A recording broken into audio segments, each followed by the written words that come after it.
Today we are joined by Homeland Security Advisor and Deputy National Security Advisor, Dr. Liz Sherwood-Randall, and Deputy National Security Advisor for Cyber and Emerging Technologies, Ann Neuberger.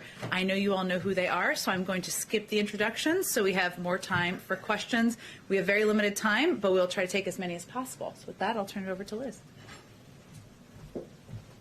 It's great to be with you today.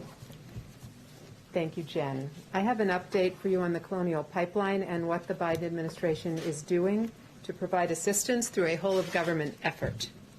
On Friday evening, May 7th, Colonial Pipeline reported that its pipeline system had been subject to a ransomware cyber attack. Colonial chose to shut down its pipeline operations as a precautionary measure and to ensure that the ransomware could not migrate from business computer systems to those that control and operate the pipeline. We've been in ongoing contact with Colonial, and the President continues to be regularly briefed on the incident and our work. Colonial is currently working with its private cybersecurity consultants to assess potential damage and to determine when it is safe to bring the pipeline back online. Thus far, Colonial has told us that it has not suffered damage and can be brought back online relatively quickly, but that safety is a priority, given that it has never before taken the entire pipeline down.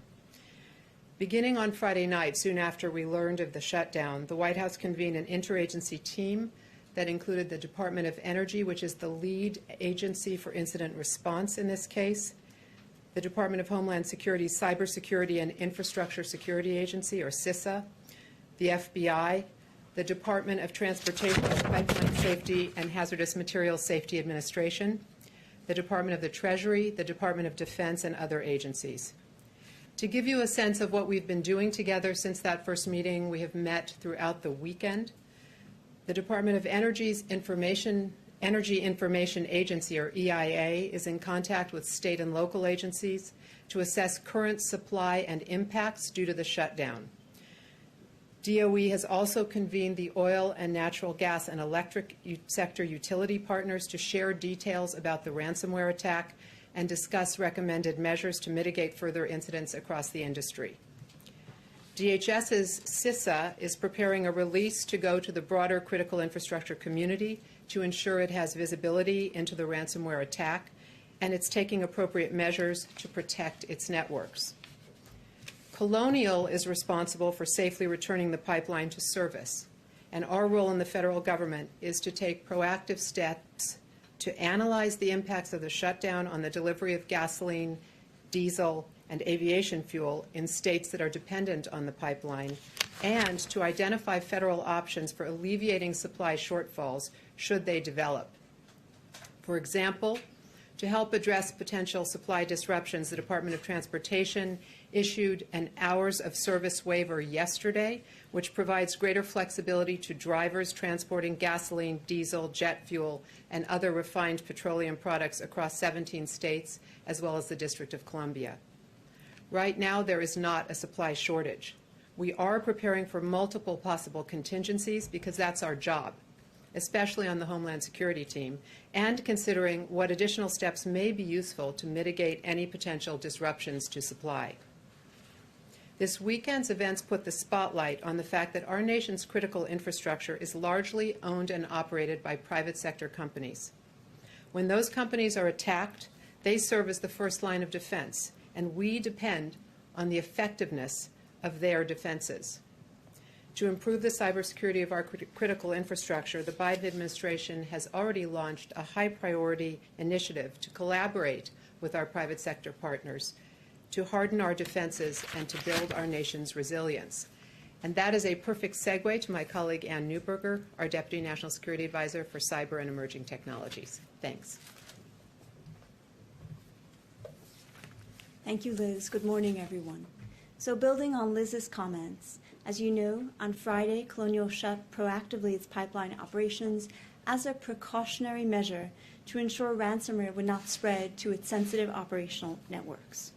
In response, we're taking a multi-pronged and whole-of-government response to this incident and to ransomware overall. First, we're actively engaged with the company and offered support as needed to restore their systems.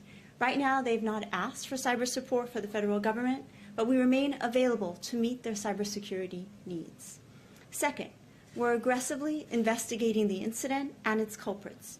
As part of their work today, FBI released a flash alert with indicators of compromise and mitigation measures once infected. The FBI identified the ransomware as the DarkSide variant, which they've been investigating since October of last year. It's a ransomware as a service variant, where criminal affiliates conduct attacks and then share the proceeds with the ransomware developers. We recommend all critical infrastructure owners and operators use the indicators that came out in the FBI flash to protect themselves. And if other entities are infected, please notify the FBI. Third, the government is convening stakeholders more broadly to ensure everybody has the information needed to protect themselves and to rapidly share information. This morning, the Department of Energy convened calls with the electricity and oil and gas sectors to keep them informed. The Departments of Energy, Transportation, and DHS, and others will be sharing further indicators of compromise with the Sector Information Sharing and Analysis Centers, or ISACs. And the Department of Energy will be holding additional calls with critical infrastructure sector owners, as well as state and local leaders, to ensure everyone has the latest information about how to protect themselves. Fourth, we're taking the threats posed by ransomware seriously with several initiatives. First, we'll focus on industrial control systems. Critical infrastructure, as Liz noted, in the United States is largely owned and operated by the private sector, which determines their cybersecurity protections are applied to their systems. Under that context, in mid-April, the administration launched a new public-private initiative to enhance the security of critical infrastructure systems and improve visibility across their operational control systems, the systems on which all Americans depend. The Department of Energy had the lead for the first 100-day sprint focused on the utility sector, and we will follow with follow-on sprints with natural gas pipelines, water, and other sectors. The administration encourages all private sector owners of critical infrastructure to focus on improving cybersecurity, and the government remains open and willing as a partner to support those efforts. Second, in tackling ransomware, we're working to disrupt ransomware infrastructure.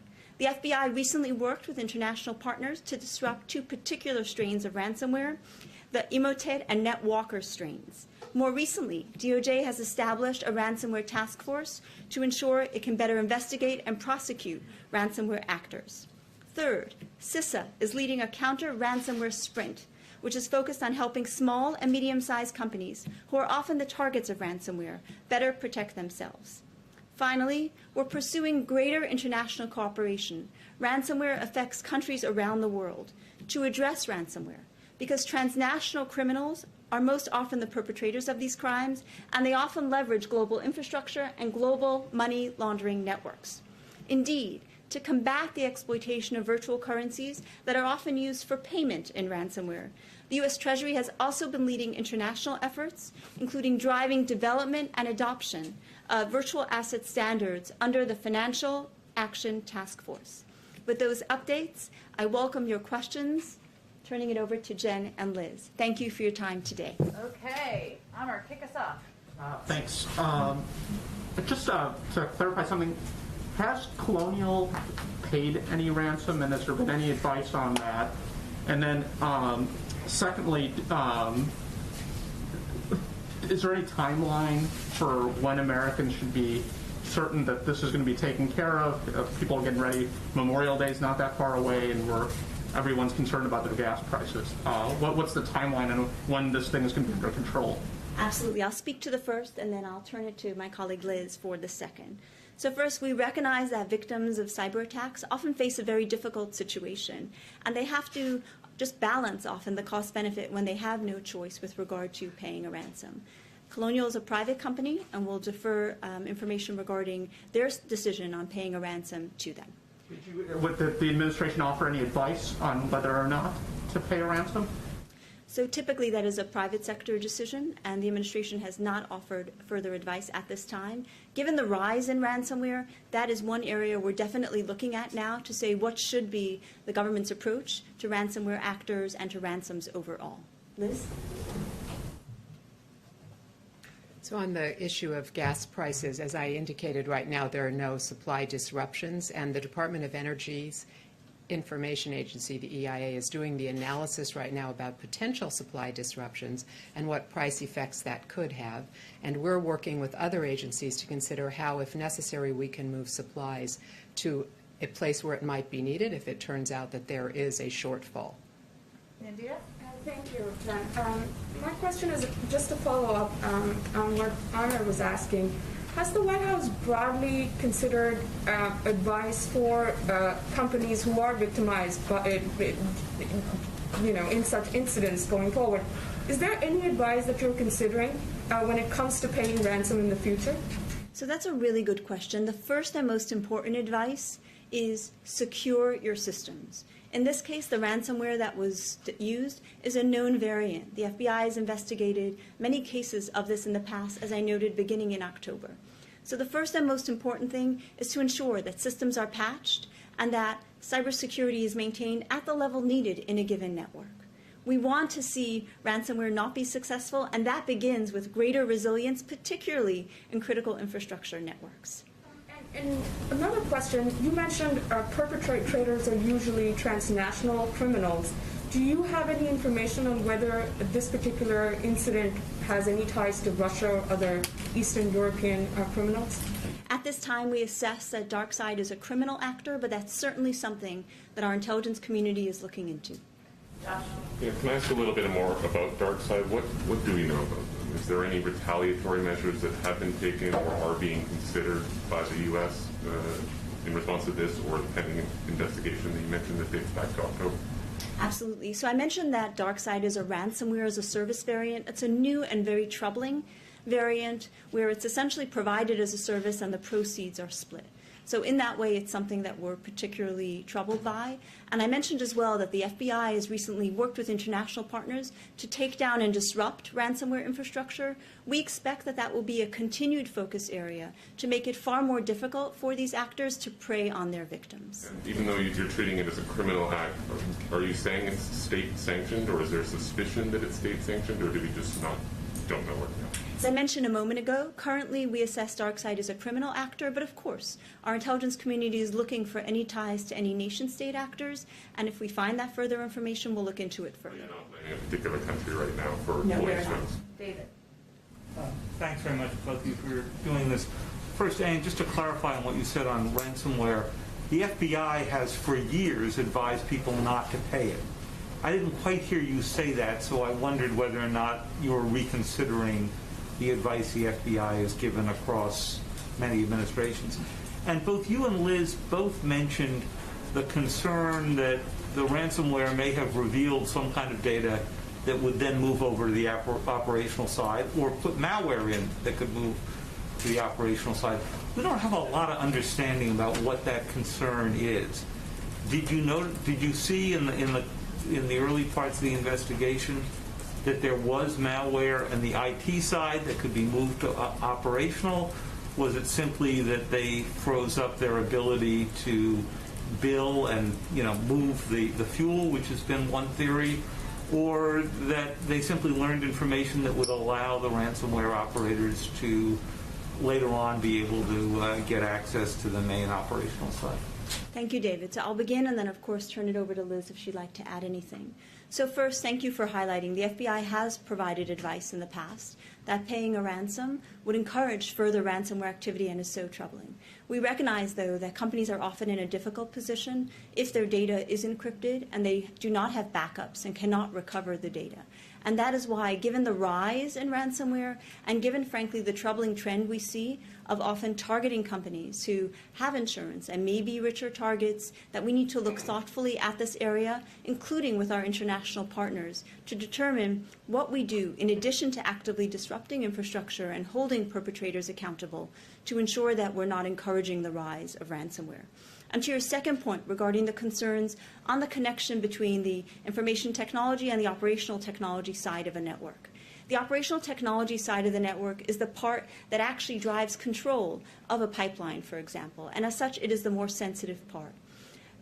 We are aware that it is the more significant part. Colonial was very careful, and one of the reasons they proactively chose to shut down the pipeline was because of concerns to manage the incident and gate the ransomware as quickly as they could. So What I'm asking was, did you see evidence in the malware there was something that could move to the operations site? So the Colonial incident is the private sector entity themselves. That being said, speaking to the ransomware directly, the ransomware could, of course, infect technology, whether it is on the IT side or, for example, when there's Windows-like technology on the OT side.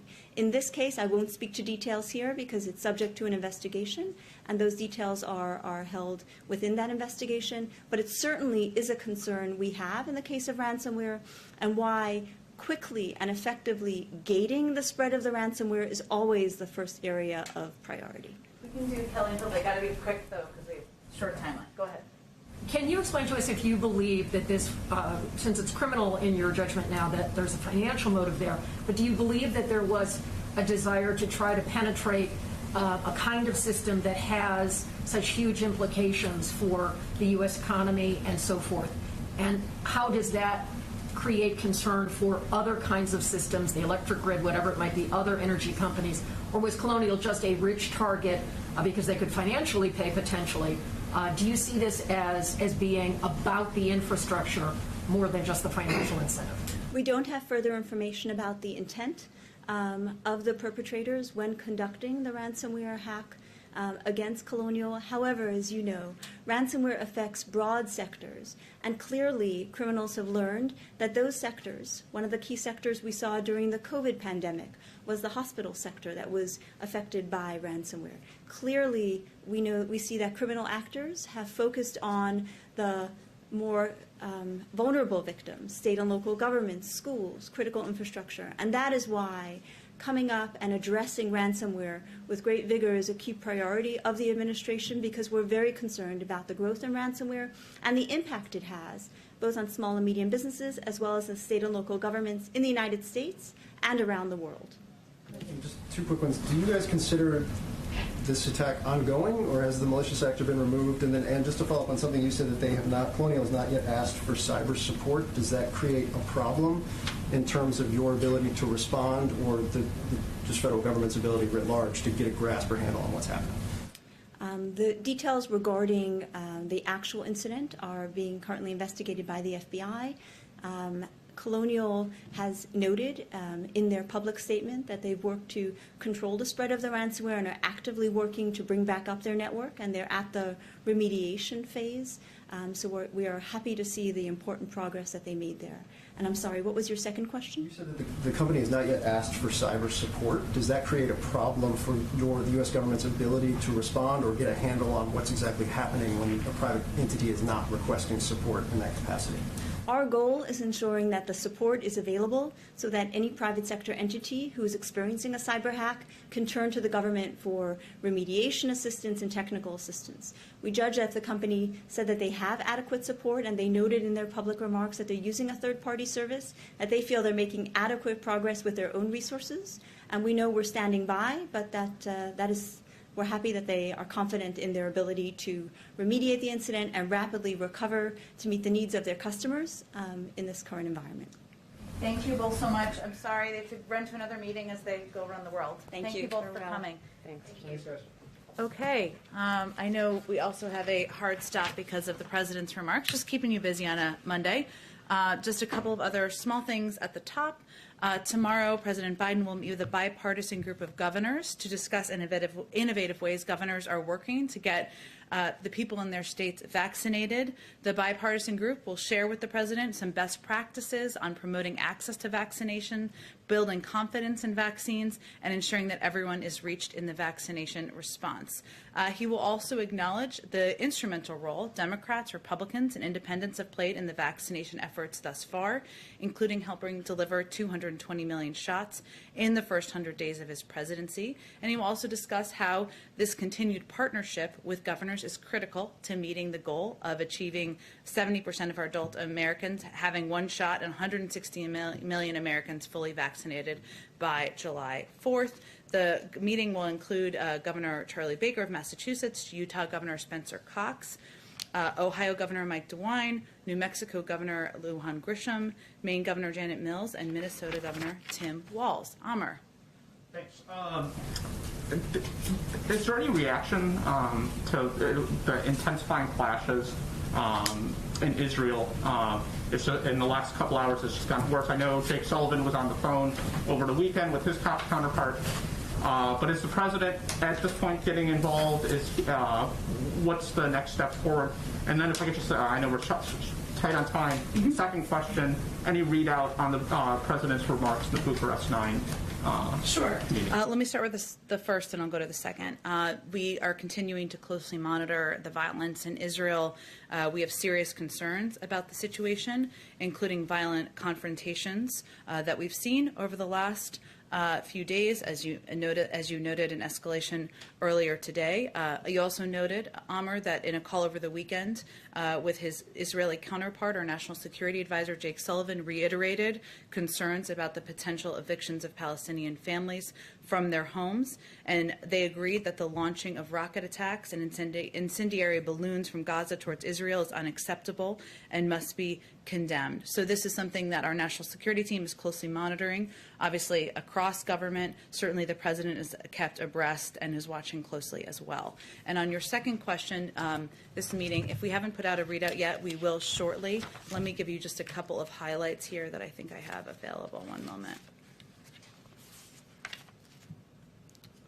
Let's see here. Let me work to get that to you shortly after if I don't have it available here. Here we go. So as Amr noted, the president spoke today with NATO's Eastern Flank allies in a virtual summit hosted by the presidents of Romania and Poland. He underscored his commitment to rebuilding alliances and strengthening transatlantic relationships. He conveyed his desire for closer cooperation with our 9 allies in Central Europe and the Baltic and Black Sea regions on a full range of issues, including global health security, climate change, energy security, and global economic recovery. And he also expressed his support for enhancing NATO's deterrence and defense posture, as well as the importance of allies increasing their resilience against harmful economic and political actions by our strategic competitors. In addition, he welcomed the opportunity to engage with these allies, as well as the NATO Secretary General, about alliance efforts to meet future threats, which will be discussed at the NATO summit in June. And finally, he stressed the importance of strengthening democratic governance and rule of law at home, within the alliance, and around the world. Indeed, go ahead. Thank you, Jen. Just a quick follow-up on the Bucharest 9. Was the president's decision to participate in the meeting just sort of, was it driven by this desire to show a united front against Russia? It was a desire to have a conversation and have a discussion with some important partners in Central Europe, NATO's Eastern Flank allies, about a range of issues, including security, of course, in the region, including our efforts to address the global health crisis, climate change, energy security. This group was gathering, or they had a preset gathering, and they invited him to address the gathering, and that's exactly what he did. Thank you. Go ahead. On infrastructure, the president spent the last 10 days making very clear his view on the merits of the corporate tax increase, and the White House has rejected user fees as paid for. Bless you, Chris. The Republicans have made clear the 2017 tax law is a non-starter and are proposing user fees to pay for it. I don't understand what the deal space is here when their pay-fors are considered non-starters by you guys and your pay-fors are considered non-starters by theirs. Well, this is a big week ahead, Phil. So big week for someone who covered Capitol Hill and is now covering the White House. Look, I think the president's red lines are inaction and are anything that would raise taxes on people making less than $400,000 a year. Those are not areas where he is going to move. He is quite open, as is evidenced by the fact that he invited Senator Capito and a group of members to meet with him in the White House later this week. He's very open to having a discussion about where we can find agreement, where we can move forward. And he has been encouraged by the spirit in which Senator Capito and other Republican colleagues are engaging with him. And he's hopeful that the meeting will be constructive. Now, you're right, and what you touched on, which is an interesting piece of this, is that the disagreement is really about the pay-fors. There is agreement about the need to modernize our infrastructure, about the need to do more to create jobs in the economy. And he's looking forward to hearing what additional ideas they may have. One more quick one. I understand where you guys and the Fed are, that inflation right now is transitory if it pops Yeah. to the degree that it does. You know, the jobs report kind of was a reminder that we don't necessarily have a roadmap for coming out of a once-in-a-century pandemic economically. Are you guys concerned about what would happen if you're wrong and it's not transitory and this ends up being an actual real problem in the weeks or months ahead when it comes to inflation? Well, let me first say that our economic team watches this incredibly closely, including our Secretary of Treasury, who has an expansive background in watching inflation. And so we have confidence in both their assessments to date and also the fact that they will watch this as we continue to assess the state of our economy. I will say that, and the President will talk about this shortly, I should say, later this afternoon, that his view is that we need to, we've always believed that there would be ups and downs in our jobs reports. That is historically how it has gone. That there are a number of factors that contribute to it being a challenge for people to hire and people to rejoin the workforce. And there are steps we can take, and this is what he will talk about in his remarks as a government. We've obviously taken a number of those steps, including passing the American Rescue Plan, but there are a number of barriers to work. The biggest barriers we've seen: affordability of childcare, schools reopening, vaccinations is actually a huge factor. So when you dig into this data, which obviously we've done over the last couple of days, one interesting thing that struck the President as interesting is that the week of April 12th, which is the week that the data was compiled for the April jobs report was collected, at that point only 18% of 18 to 64-year-olds were fully vaccinated. And as of May 9th, it's risen to 34%. And the 7-day moving average of positive COVID cases was 40% higher in mid-April than May 8th. Last week when the data was compiled for next month. So all I'm conveying is there are a range of factors. He'll talk about announcements on state and local funding, how that will be distributed, which will help keep police, firefighters, and others on the job. He'll talk about delivering assistance to restaurants, which is where we see major opportunity for employment or rehiring. He'll talk about providing guidance to child care centers, which will help ensure that that funding gets out the door to cover child costs. He'll talk about the employee retention tax credit, which will hopefully help small and medium-sized businesses. But he also believes that there are steps businesses need to take, which he'll also talk about. Employers can get people vaccinated. They can pay people a decent wage. These larger companies have received $1.4 trillion in money. They can do a better job of paying a decent wage to bring people back into the workforce. And so, there's a lot of steps different entities can take, and that's where he'll discuss this afternoon and where he thinks the focus should be.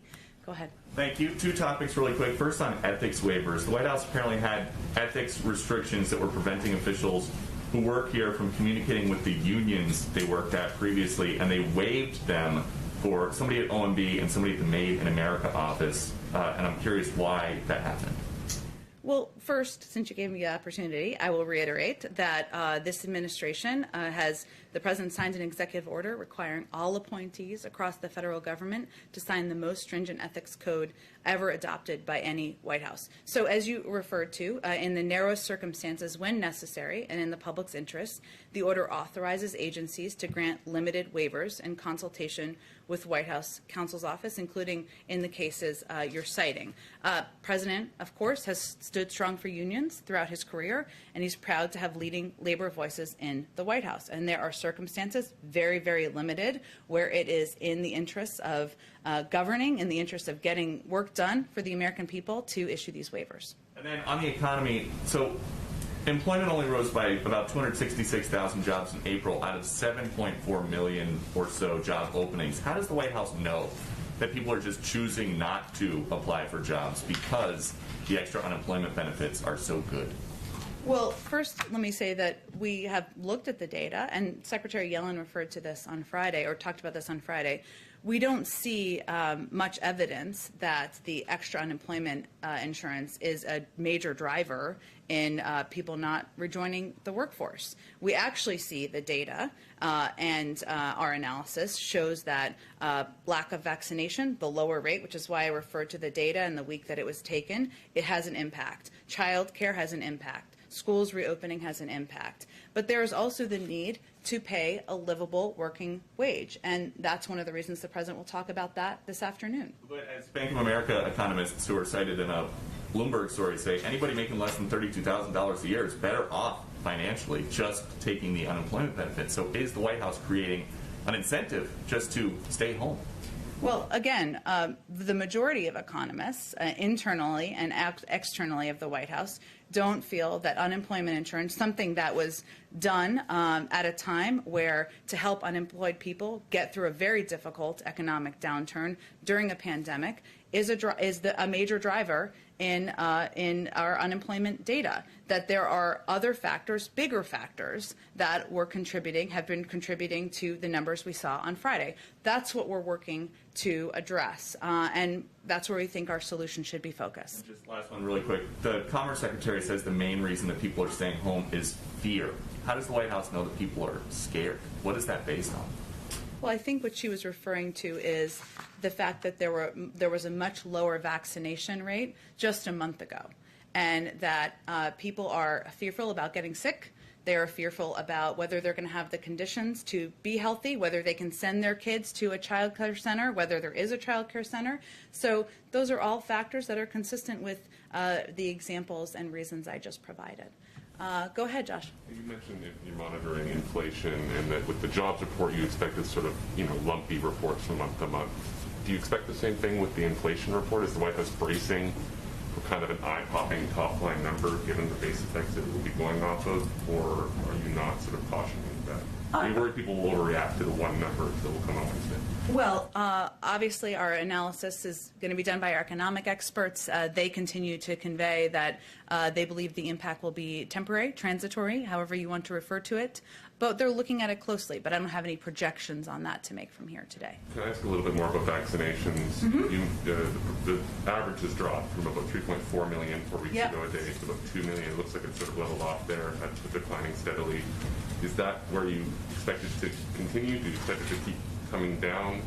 And what are the factors that you think are driving that pretty substantial drop over the past month or so? Sure. Well, we always expected we'd be in a different phase. And we were at a phase just several weeks ago, and you cover this closely, so you know well, where there was such a demand for the vaccine. People were eager to get their appointment. They were had vaccine T-shirts. They were doing selfies. We are now at the point which we always knew we would be at, where the supply has increased, has exceeded the demand, and it means we have to work extra hard to get into communities, to have partnerships with local doctors, with primary care physicians, to expand access, expand mobile units that are going into communities to get the supply out to people. We have hit a higher number than I think most people anticipated at this point since the president was inaugurated. The number of people who have been vaccinated, who have received their first dose and are hopefully on their way to their second dose. So we knew we would be in this phase, and we knew we'd be in a phase where it would be more difficult because we need to increase access, which we've been focused on doing from the beginning, and continue to increase confidence. We have seen progress in both areas.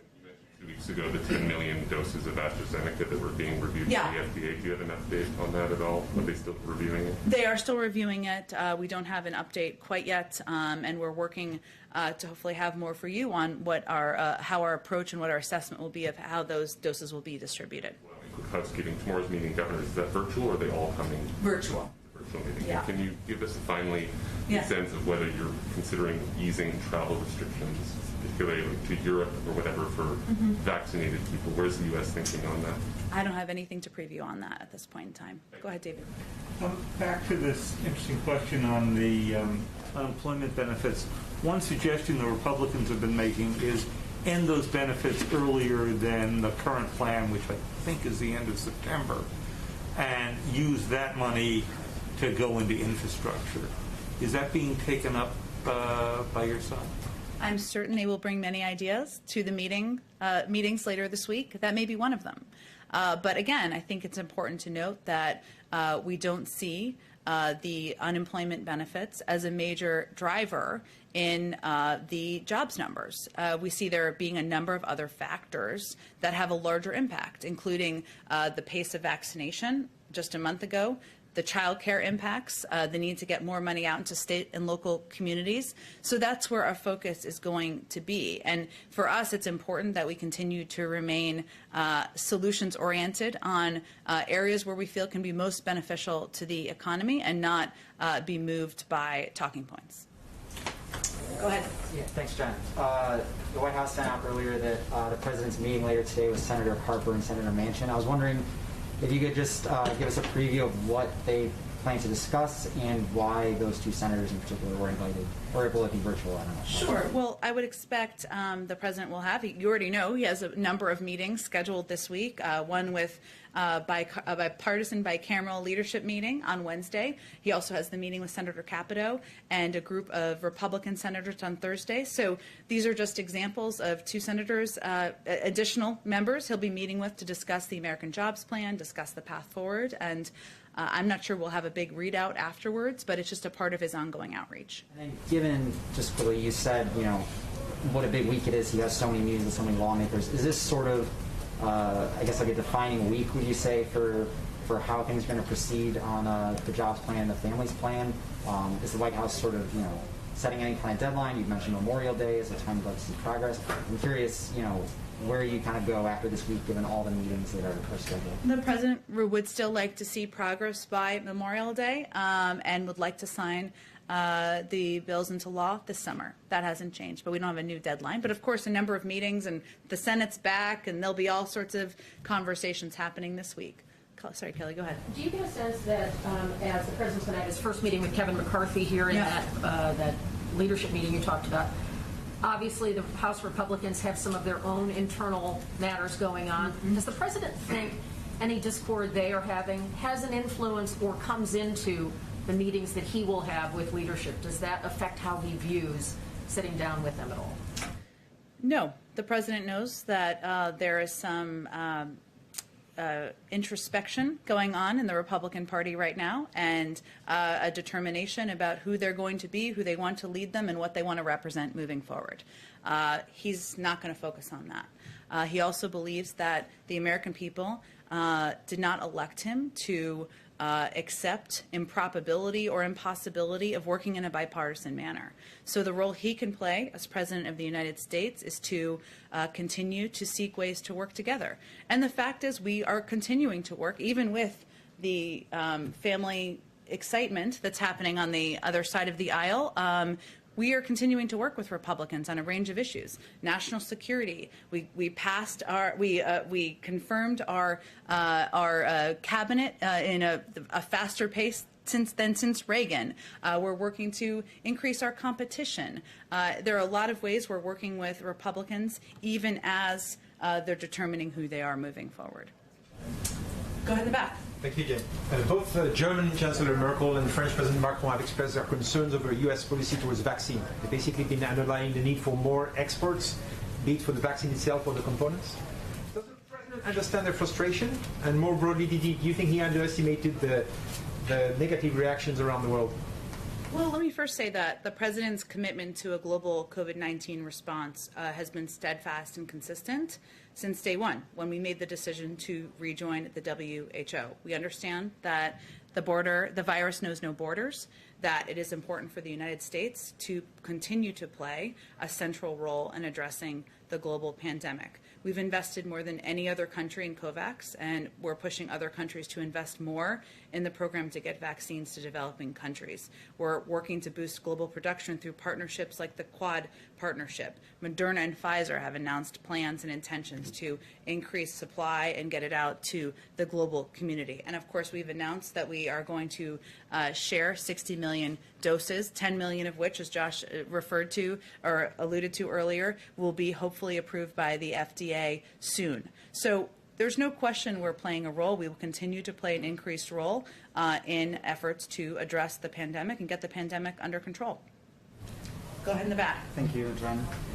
Speaking of NATO's eastern flank, the important part of security system in the Central and Eastern Europe was supposed to be U.S. missile defense site in Poland.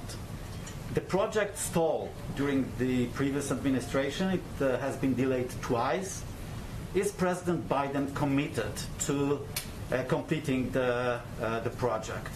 I don't have anything to preview about a bilateral project or a project in Poland at this point in time. The president addressed this group today.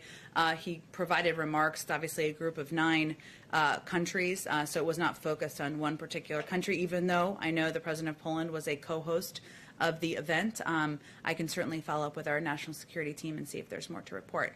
Go ahead. We're seeing hesitancy in some areas to resume activities that even the CDC says are safe. You know, not wearing a mask outside if you're fully vaccinated, or even in particular in-person schooling. Does the administration have a strategy on helping cure those anxieties around the country and make sure that the reopening can go as smoothly as possible? The reopening of schools. Well, we actually saw data that came out just last week that showed more than 50% of schools are open 5 days a week, and that data is from March. So we're actually seeing increasing numbers as schools receive the American Rescue Plan funding and as they apply the mitigation measures. So I'm not sure, but was there specific data you were referring to, or? It's not just the reopening schools, but getting families confident that sending their children to those schools is safe. Sure. This is certainly, as we look to wait for and hope for, of course, approval of one of the vaccines to be safe for 12 to 15-year-olds. I know this is something that's on the minds of parents around the country. My kids are not quite that old, but I certainly relate to and understand that. And we will continue to do what we have done with a range of communities across the country where there has been issues with confidence, whether it's communities of color, where there has been a massive increase in confidence as more people get vaccinated, or more conservative communities where we've also seen an increase in confidence as more people in communities are vaccinated. So one of the reasons that we are partnering with primary care physicians and local doctors is because we know that is an effective way, not just with adults, but with parents, to help address questions they have, concerns they have about whether or not getting the vaccine, taking the vaccine for their kids is safe, is effective, and is necessary. And that is a program we will continue to increase our investment in. I think we'll have more to say about that in the coming days. Sorry, I was trying to understand your question. Go ahead. Thanks. To go back to the Colonial Pipeline, if the U.S. does begin to see a shortage of supply, would you consider waiving the Jones Act? So as Dr. Sherwood-Randall alluded to, we have an interagency process that was stood up this weekend and is meeting regularly, many times a day, about a range of options. I'm not going to get ahead of those options, and at this point in time, I would just reiterate, we don't see a supply issue. Go ahead in the back. Hi, thanks for taking my question. The first is does the president have a sense of how many Democrats are fully on board with the $4 trillion worth of plans right now, given that he's meeting with these 2 Democratic senators? And is there any readjustment happening with the jobs plan or the families plan because of the disappointing jobs report last week? Well, I would first say that the president has been regularly discussing with not just Speaker Pelosi and Senator Schumer, but a range of members. I should say also senior members of the White House team have primarily been playing this role, have had dozens and dozens of meetings and engagements and discussions about these proposals and what's important to a variety of members. As you know, Yamiche, there are some members we've been talking about a lot who want to see a smaller package, some want to see a larger package. So there's a range of points of view that will certainly continue to be a part of the discussion. This meeting with bipartisan leaders on Wednesday, of course, the jobs plan will be a part of it. They'll also discuss a range of issues and a range of items on the agenda during that meeting. But the discussions are ongoing, and there are a range of viewpoints that we're intaking on. We're answering questions, and that is certainly not just with Republicans. It's with a range of Democrats as well. Make sure. The question was basically how many Democrats, and does the president have a sense that he could pass at least with Democrat support right now? Well, again, Yamiche, what I was conveying is that there are a range of Democrats and Republicans who have different ideas about what the priorities are, what they should be. Some may even want different components of the package to be bigger. Some may want it to be smaller. So all of that is being assessed as we have a discussion. There isn't a bill that's going to the floor next week. We're in the early sausage-making stage of the discussion with members of both parties. And then 2 other quick questions. The first is just on policing. Would the president sign a bill that didn't include an end to qualified immunity when it came to policing? Jim Clyburn is supporting that now. What's the president's stance on qualified immunity? The president is eager to see what the outcome of negotiations are, and he certainly trusts in the leadership of Congresswoman Bass, Senator Booker, but his focus is on his hope that he can sign the George Floyd Justice and Policing Act into law on May 25th. If I'm getting the date correct, and we're not going to get ahead of those negotiations. So he doesn't have a stance right now that he would say on. We're not going to take a stance in the middle of the negotiations. And the last question I have is on schooling. I saw some numbers that said Black children, or half of them have gone back to school. About 2/3 of Asian American children have enrolled in remote school, compared to about 20% of white students. Essentially, the point is that Black, Latino, and Asian students aren't going back to school at the same rates as white students. There are a lot of people who are worried about that equity gap. Does the administration have a goal, a number in mind for how this should be playing out when it comes to students and who's going back to school, and what's the aim there? Yeah, well, one of the challenges is that the data is from March. And so the data at this point is a month and a half old. It still shows encouraging signs, but as you pointed out there, Yamiche, it's not nearly where we want it to be at the end, at the conclusion of this. And the focus of Secretary Cardona and on our Department of Education is ensuring we're getting these funds out to the communities that need it in order to reopen as quickly as possible, 5 days a week. There are also entities that I think one of your colleagues over here asked about in terms of concerns about the vaccine and safety and efficacy that we need to continue to address at the same time as well. So we will continue to dig into the data. One of the things Secretary Cardona has been focused on is connecting schools and best practices so that they can learn, is it a funding issue, is it addressing other challenges issue, and that school districts and schools can learn from each other. But our goal and objective is to have all schools open 5 days a week, and that's what we're working toward. And we're not going to be satisfied until we get there. I know that I think you have to gather, or maybe we're even late for that, so I'm going to wrap this up, but we'll see you again tomorrow. Thanks, everyone. Thanks.